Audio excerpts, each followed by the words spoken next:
So, when it comes to Goosebump books, you usually think of something like Slappy, the Living Dummy, Monster Blood, uh, Egg Monsters from Mars, or something like that. But in a sense, when you think of Goosebumps, you think of things that are meant to be pretty scary.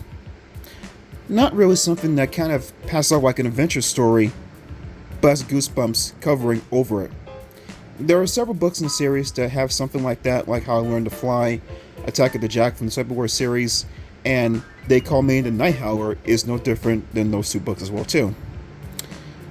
While it doesn't seem or even feel like a Goosebump book to me, it's still a pretty enjoyable read when you get more into it. It has an iconic villain in the book too that we hear about from the Horrorland series, which at one point I do hope to get to that series if nothing happens.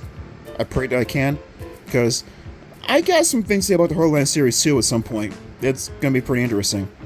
But in any case, he passed over from there over to Slappy World, and we get him as a very iconic villain because he's not crazy, he's a maniac. I swear, the voice actor for that character is freaking awesome. Freaking awesome. If you have the audiobook for I think it's called Dr. Maniac versus Robbie Schwartz, Horrorland book number 5. The book is not good by any means, just a spoiler warning, but it's got some funny moments though. At least the audiobook version does anyway. But anyway, when it comes to this book that I'm going to review, They Call Me the Night Howler, is it touches on a thing about superheroes, basically. This isn't the first time we've had superhero books before when it came to Goosebumps. There's Attack of the Mutant, which, by the way, I'm going to read on the channel one day for you guys too. And Mason Brady is obsessed with superheroes.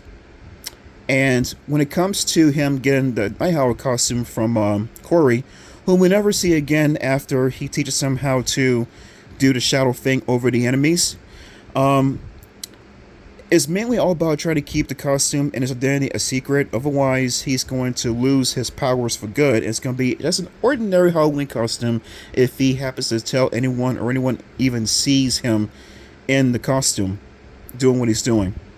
Spoiler, if you read along with me with the story, you kind of already tell that happens still, unfortunately, by his annoying little sister Stella. But in any case, but before we even get to that very bad moment in the story, towards the end of it actually, you kind of want to pull for him as he tries to take on the different bad guys that he encounters, even without Corey's help anymore, once he disappears from the rest of the book.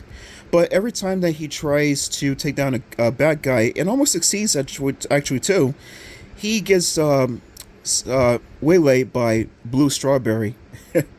That's a freaking funny name, ridiculous one though, but she actually was powerful enough to stop him dead in his tracks every single time he tried to stop a bad guy though.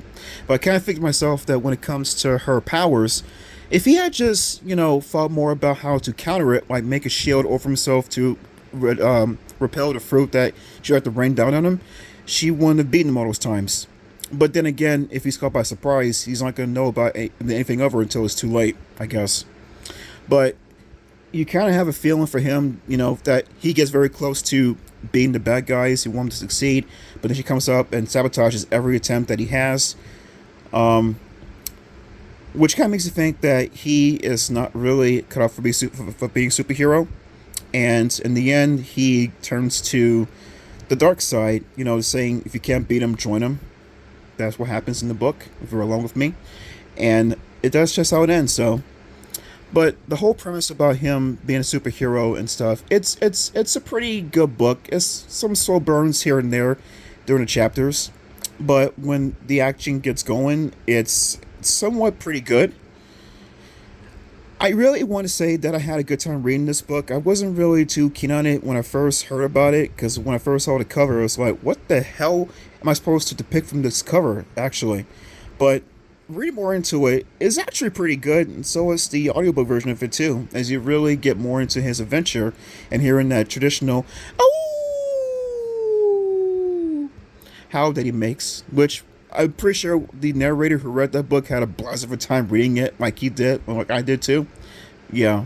But in any case, They Call Me the Night Howler. It's not your traditional Goosebump book story fare, but it's still, pretty good in my book though. I give it maybe a B plus, B plus actually.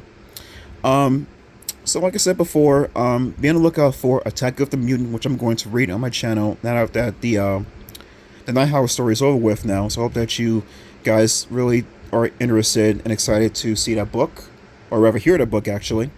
And until then, guys, this is John B here. Take care and be prepared for a scare next time. See you later, guys.